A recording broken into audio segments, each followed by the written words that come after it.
Reds, we finally have some action to talk about. Forget about that behind closed doors game against Preston because it was only to get some minutes into the players' legs.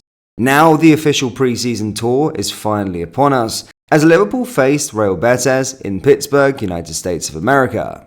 Now we're sure many of you stayed up all night to see if the Reds would show any signs of change to their playstyle under the new management of Arne slot. But we know that many of you were not able to stay up that late. In either case, you're in the right place to discover how the Reds performed in their first pre-season game under Arne slot. From a new approach in our build-up patterns to our beloved known intense pressing, hit that like and subscribe button and let's delve into our game analysis. Now before we get into our starting lineup, we should always keep in mind that this is our first game. Some players who are starting might not be the first options, while others who are on the bench might be seen as a regular starter. Also, the performances of certain players should be judged harshly as many are still getting their rhythm back. Now that we cleared things up, let us check out how Arne slot set up his team to face Real Betis. Gallagher started in goal with Alisson still to join the squad in the USA. Jurgen Quansah and Sepp Vandenberg, who is said to have impressed slot during pre-season preparations, started as the centre-back partnership. Tsimikas was deployed at left back and Conor Bradley occupied the right back position. Ynwa was deployed as the number 6, with Dominic Szoboszlai and Curtis Jones as the double 8s ahead of the Japanese, while all of Harvey Elliott, Mohamed Salah and Carvalho formed the front line. By now you're probably having too many questions. Is this the usual 4-3-3 we used to see under Klopp? Isn't that a weird combination for the attacking line? Is Mo Salah being deployed as a false 9? Well, let's dive into what happened during the game to better understand how Slot utilised his team. It's safe to say that we saw plenty of new things in the first half, where Arne Slot deployed his strongest possible team to start the game. First, let us start with the team's shape in possession and during the build-up. From kickoffs, Liverpool used two different shapes. First, the usual 3-2-5 with Kelleher stepping up to act as a situational centre-back. In these situations, both Bradley and Tsimikas took turns in tucking in to form the back three. The second was a 4-2-4, and again with Kelleher stepping up to be the extra man during the build-up phase. In either case, both Wataru and Curtis Jones formed the double pivot and shaped the staggered lines, with one of them dropping deeper than the other to provide passing options. The team tried to progress the ball mainly through central channels, with the pivots receiving and acting as walls to play bounce passes, creating space for Szoboszlai and Elliott to receive higher up the pitch. Once the ball progressed to the second phase, Liverpool mainly shaped up in a 4-2-4 shape. However, we all remember how Slot stated that his system is fluid, and in this instance, the back four often became a back three line, with Bradley often pushing high and even inverting into midfield at times. In this shape, both wingers held the width, with these two 8s occupying the half spaces in the central zones. But again, the fluidity of the system allowed the team to have the 3-2-5 shape, with Carvalho holding the width on the left and Mo Salah making penetrative runs into the right half space, while Bradley advanced to the right hand side.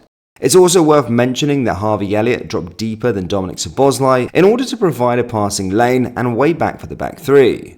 The side's fluidity didn't stop there. See, depending on Betis' pressing system, it was clear that Liverpool's build-up shape and players' roles often adapted to the opposition's approach. When Betis adopted a man-to-man marking system and high press, Harvey Elliott dropped deeper to receive, but most importantly, it was how Mo Salah acted as a false 9, the same way he played against Atalanta in the Europa League return leg of last season. Everyone formed pretty decently in the first half. The build-up phase was slower than we used to see under Klopp, with players often returning the ball back to the reset and circulating possession in order to create space. The 608 accurate passes made by the Reds highlights this approach. This was mainly due to how involved the double pivots were. However, it is worth mentioning how Wataru kind of struggled to perform the role of one of the pivots, especially during the build-up phase, as he made a mistake just 1 minute into the game but continued to shy away from receiving the ball under pressure. On the other hand, Curtis Jones showed that he's more than capable to play an Arne Slot's double pivot. Unfortunately though, he had to be subbed off during the first half water break as he felt some kind of discomfort, leaving the pitch with 100% passing accuracy, 33 touches and just 3 possessions lost. Trey Nyoni was the one taking Jones's place, and it's safe to say that the 17-year-old showed the reason behind his hype. Nyoni seamlessly filled in Jones's role in the pivot, dropping deep to receive off the centre-backs and progressing the ball higher up the pitch. The fluidity in the system, mixed with Nyone's progressive sense, were the reason behind the Reds' first and only goal of the game, as the young player broke Betis' line with a pass towards Dominik Szoboszlai, who received between the lines before combining with Salah to shoot across goal. Now that we mentioned Szoboszlai, we can clearly say that he wasn't limited to the right-hand side. It's true that he's been constantly attacking the right half space, but we also saw him occupy more central areas. Yes, he's been deployed as a right-sided number 8, but maybe Slot's flexible system will allow the Hungarian to occupy those dangerous areas that he thrives in offensively. Now that we've discussed how the Reds in possession approach, we need to explore how the team defended without the ball. Real Betis finished the game with one big chance created and a shot on target, and other than a situation where the Spanish side got into a dangerous attack, it's safe to say that the Reds' back line had a fairly comfortable game. How was that? Well, let us explain. You can see here from the players' average positions how high Liverpool's block has been throughout the game.